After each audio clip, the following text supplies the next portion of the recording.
कधीच नाही चुकणार तुमचे फेवरेट टीव्ही शोज झी5 सोबत, तेही एकदम फ्री.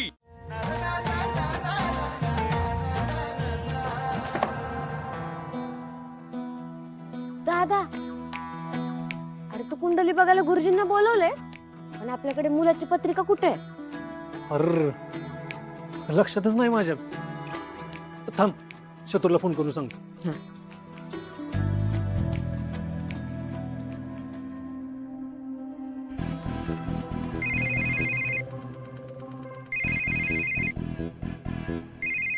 त्याला तर यो कशाला फोन करतोय? या भिकारडीशी आहे ना, गोड गोड बोलायला आहे ना, मला लय अवघड जात. हॅलो.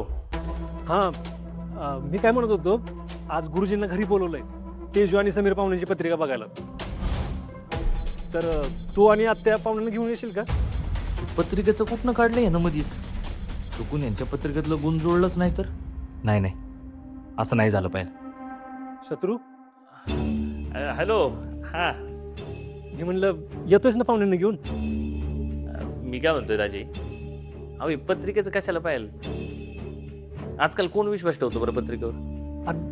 डॅडी बघते ते सगळं. डॅडी प्रचारानिमित्त बाहेर गेलेत, नाहीतर मी त्यांनाच फोन करणार होतो. अरे ते परत आले आणि त्यांना कळलं की आपण पत्रिकाच बघितली नाही तर ते आपल्यावरच भडकतील ना. तू एक काम कर, ये पाहुण्यांना घेऊन. ठीक आहे, येतो. हा, छत्री. हा, गुरुजींना बोलून घ्या. बोलू तू की. ए, पाहुणं कधी पण येतील, लवकर लवकर आवरा. सूर्या, पत्रिका जुळवल्याने काय होतं? एकमेकांचा स्वभाव जुळतो.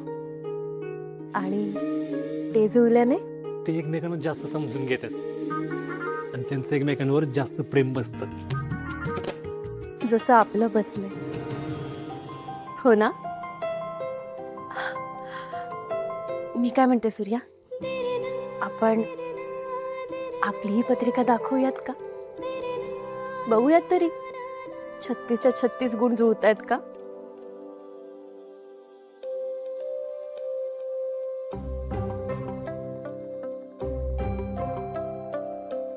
बरोबर आहे तुझं.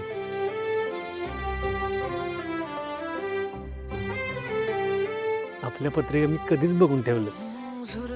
आपले 36च्या 36 गुण जुळतात.